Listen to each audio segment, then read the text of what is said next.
Hello guys, good morning. Welcome to my new video. तो guys, आज के इस वीडियो में हम बात करेंगे सांख्यिकी विधियों पर। सांख्यिकी विधियों में अपन आज समांतर माध्य निकालेंगे जिसे एक्स बार से दर्शाया जाता है। और किसी भी समांतर माध्य निकालने के लिए हमें सबसे पहले आंकड़ों की आवश्यकता पड़ती है।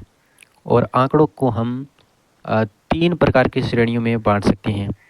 पहली श्रेणी है व्यक्तिगत श्रेणी, और दूसरी है खंडित श्रेणी,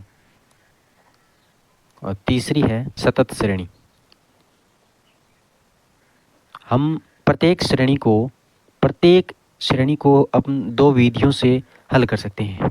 पहली विधि प्रत्यक्ष विधि और दूसरी लघु रीति विधि। ये बीए फर्स्ट ईयर के।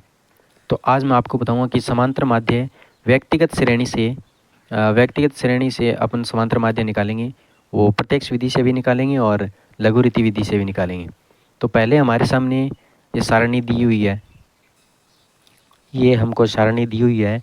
और ये आप देख रहे हैं, ये फ्रीक्वेंसी है और इनको अपन एफ से दर्शा सकते हैं। और यहाँ पर हम n बराबर लिखेंगे। ये टोटल 10 हैं तो 10 लिख देंगे, यानी कि n बराबर होता है, n भी लिख सकते हैं और ऐसे भी लिख सकते हैं कि सिग्मा एफ, यानी कि एफ का टोटल जोड़ कितना है, यानी कितने हैं ये 10 हैं तो n बराबर 10 आ जाएगा। और ये है अपना x। किसी भी श्रेणी का समांतर माध्य निकालने के लिए हमें सूत्र की आवश्यकता होती है, जो कि हमारे पास ये है। सूत्र है x बार बराबर आएगा सिग्मा इन सभी का जोड़, यानी कि x का जोड़, और बटा n, यानी कि ऐसे भी लिख सकते हैं कि x बार बराबर सिग्मा x बटा सिग्मा एफ वी। तो अपन इस सूत्र में वैल्यू रखते हैं और फिर देखते हैं कि हमारे सामने इसका आंसर आ जाएगा, यानी कि समांतर माध्य हमारे सामने आ जाएगा। तो सिग्मा एक्स यानी कि इन सभी का जोड़ करते हैं, जो कि हमारे सामने आता है। हमने क्या किया, हमने इनका जोड़ किया है, जोड़ करने पर 1730 आंसर आ गए हैं। तो हम इसकी जगह इनकी वैल्यू रख देते हैं, यानी कि 1730 बट्टे में सिग्मा एफ यानी कि n बटा 10 लगा देते हैं। तो अब हमारे सामने आएगा कि x बार बराबर आएगा 0 से 0 कट जाएगा और 173 173। ठीक है, ये अपना आंसर आ गया है। और इसी को अगर हम इसी श्रेणी का, यानी कि जो अपन ये वाली श्रेणी देखी थी व्यक्तिगत श्रेणी में, जो आंकड़े हैं वो दिए हुए इस रूप में दिए हुए होंगे। सिंपल भाषा में हमें ये आंकड़े दिए हुए होंगे और हमें इनके सारणी रूप प्रस्तुत करना है। और उसके बाद इसका ये सूत्र है समांतर माध्य निकालने का, तो ये अपन लगा करके और आसानी से समांतर माध्य निकाल सकते हैं। तो इसी सारणी का उपयोग करके हम लघुरीति विधि से समांतर माध्य कैसे निकालते हैं, चलो देखते हैं। व्यक्तिगत श्रेणी के आंकड़ों को लघुरीति विधि से समांतर निकालने का जो सूत्र है उसे देखते हैं। तो हमारे पास सूत्र होता है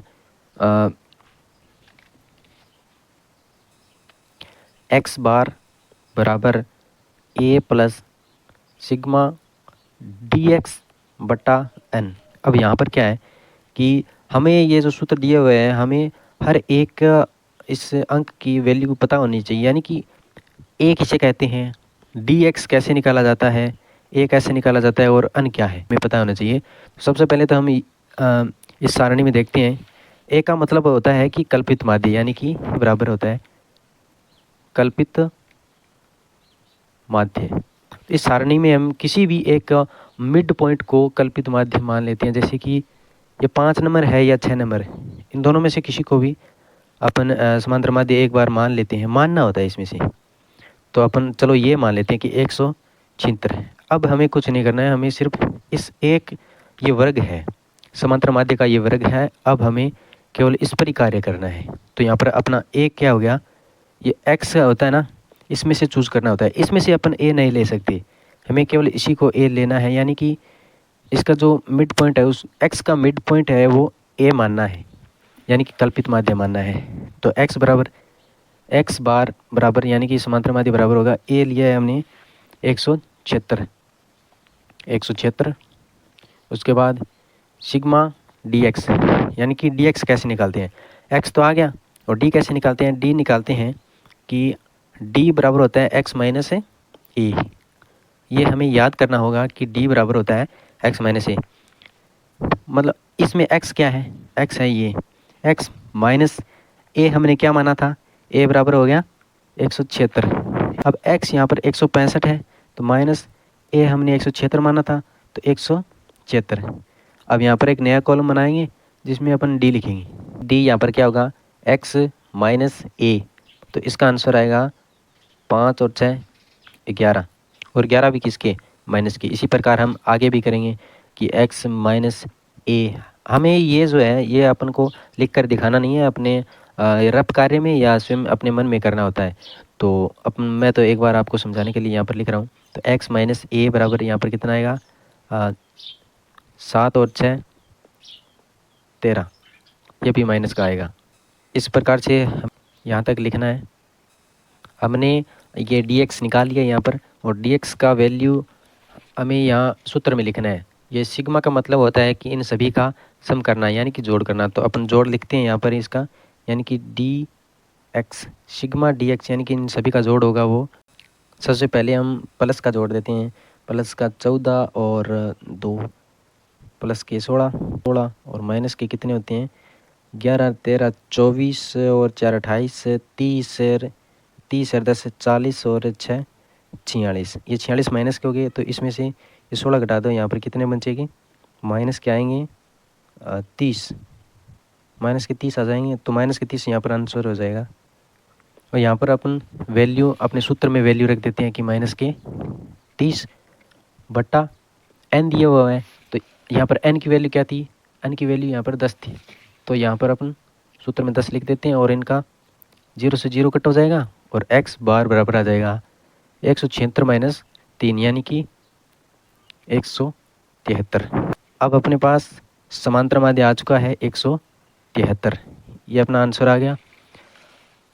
अब यह है एक सारणी थी, वही सारणी है, उसमें से अपने प्रत्यक्ष विधि से निकाला ये वाला सूत्र लगाकर, तो भी अपना समांतर माध्य 173 आया। और इसी सारणी से अपन ने लघुरीति विधि का ये वाला सूत्र लगाकर निकाला, तो भी आंसर 173 ही आया। यानी कि अपन किसी भी श्रेणी के आंकड़ों को अलग अलग विधियों से कर सकते हैं। और इसी प्रकार अगले वीडियो में अपन खंडित श्रेणी के आंकड़ों को भी देखेंगे, उनका समांतर माध्य निकालेंगे, और सतत श्रेणी के आंकड़ों को भी समांतर माध्य निकालेंगे। इन दोनों का भी अलग अलग अपना एक सूत्र होता है। यदि वीडियो पसंद आई हो तो लाइक कर देना, एंड चैनल पर नए हो तो सब्सक्राइब कर देना। मिलते हैं किसी अगले वीडियो में।